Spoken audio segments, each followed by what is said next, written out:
साथियों नमस्कार। मैं कैलाश सिसोदिया। साथियों, हमारी भारत भूमि पवित्र भूमि है और इस भूमि में माँ की कोख से कई महात्मा, ऋषि मुनि और अवतार पैदा हुए हैं। महावीर स्वामी, गौतम बुद्ध, गुरु नानक, कबीरदास जी, रविदास जी, संत पीपा जी, पलटू साहिब, मीराबाई, सहजबाई, दयाबाई। इन संतों में कबीर साहब बहुत बड़े संत और क्रांतिकारी समाज सुधारक हुए हैं।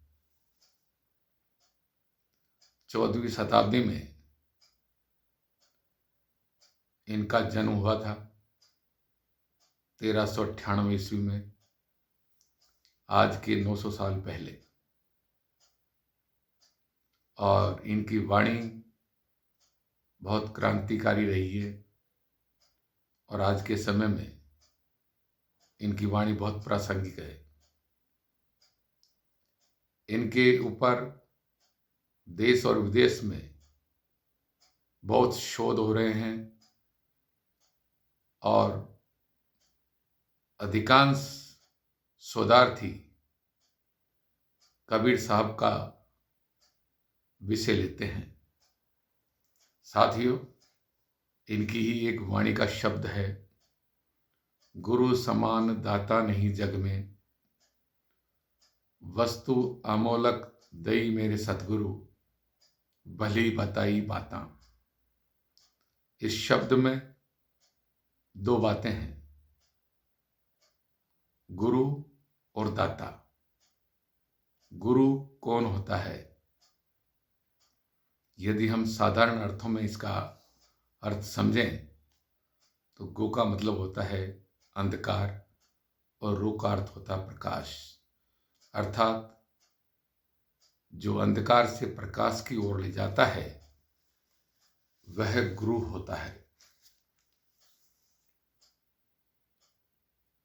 अंधकार पूरी सृष्टि में व्याप्त है। यदि आप घर के कोने में देखेंगे तो वहां भी अंधकार है। तो अंधकार कोई अंधकार नहीं है और जो प्रकाश के स्रोत हैं वो तो सीमित है। क्योंकि हमारी जो ज्ञानेंद्रिय हैं, जो सेंस हैं, वो विशेष किस्म के बने हुए हैं, एक खास तरह से प्रकृति से डिजाइन किया हुआ है। जब प्रकाश होता है तो हमारी इंद्रियां चीजों को बहुत अच्छी तरह से देख सकती है।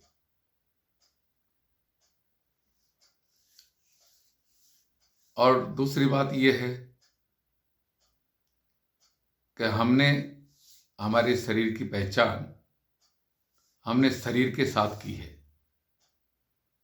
शरीर के साथ मन भी है, तो हमने हमारी पहचान शरीर और मन के साथ जोड़ ली है।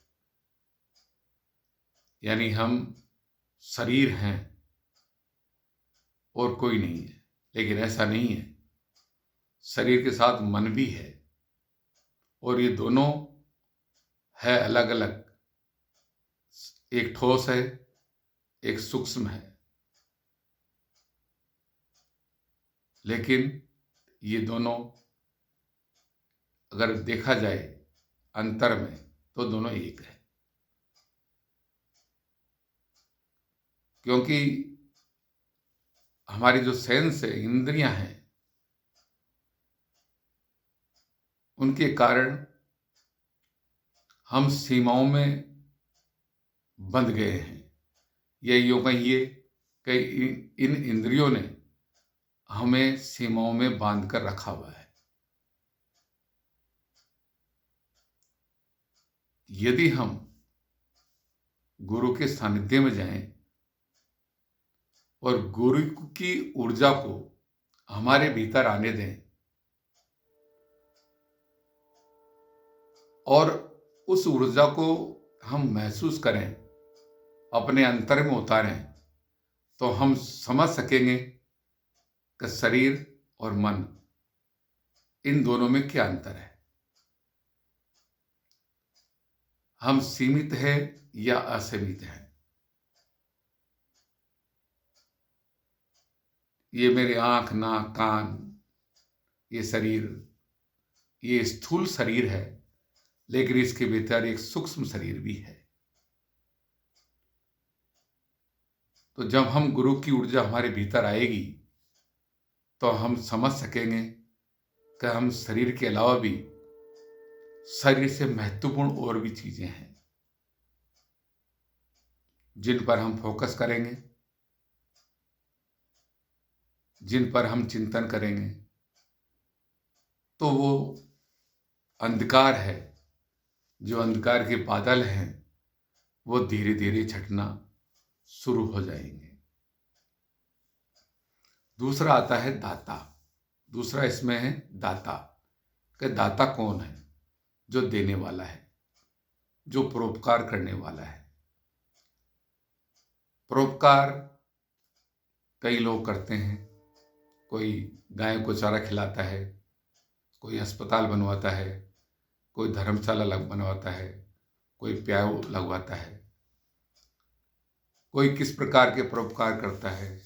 लेकिन उन सबके पीछे कहीं न कहीं, किसी न किसी कोने में एक स्वार्थ छिपा रहता है।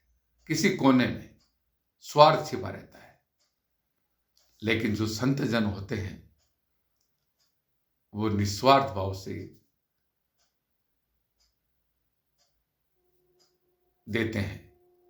और संत जन क्या देते हैं? तो गुरु साहिब फरमाते हैं, दान से दान नाम दान।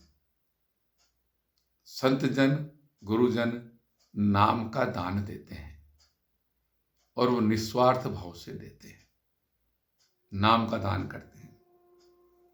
कबीर साहब एक जगह कहते हैं, सरवर तरवर संत जन चौथा बरसे मह,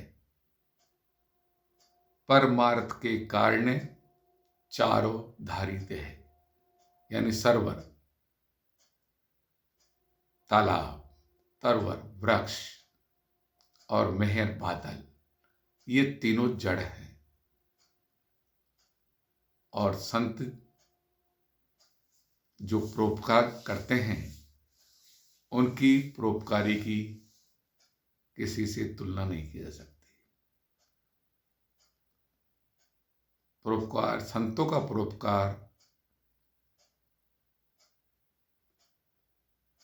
अमूल्य है।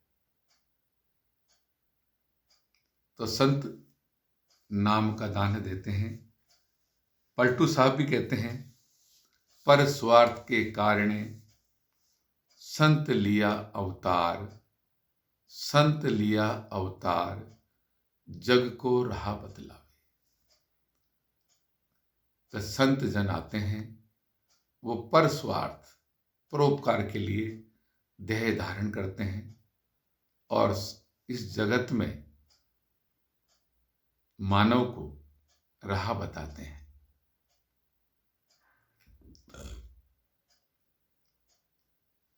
परम संत सावंत सिंह जी कहते हैं कि यदि एक जेल में कैदी बंद हो और कैदियों को कई प्रकार की समस्याएं होती है, एक कैदी आता है कि कैदियों को अच्छा भोजन नहीं मिल रहा, तो वो उनके लिए अच्छा भोजन की व्यवस्था कर देता है। एक परोपकारी आता है, वो देखता है कि सर्दी का मौसम है, कैदियों के पास गर्म कपड़े नहीं है, वो गर्म कपड़ों की व्यवस्था कर देता है। लेकिन एक परोपकारी ऐसा आता है जिसके पास जेल खाने की चाबी होती है और वो जेल खाने का ताला खोल देता है और सब कैदियों को आजाद कर देता है। उसी तरह संत जन भी जो संसार के कैदी हैं, हम लोग उनके पास संसार से मुक्त करने के लिए उनके पास नाम रूपी चाबी होती है। उस नाम रूपी चाबी से वो संसार के लोगों को इस कैद से छुड़ाने का काम करते हैं।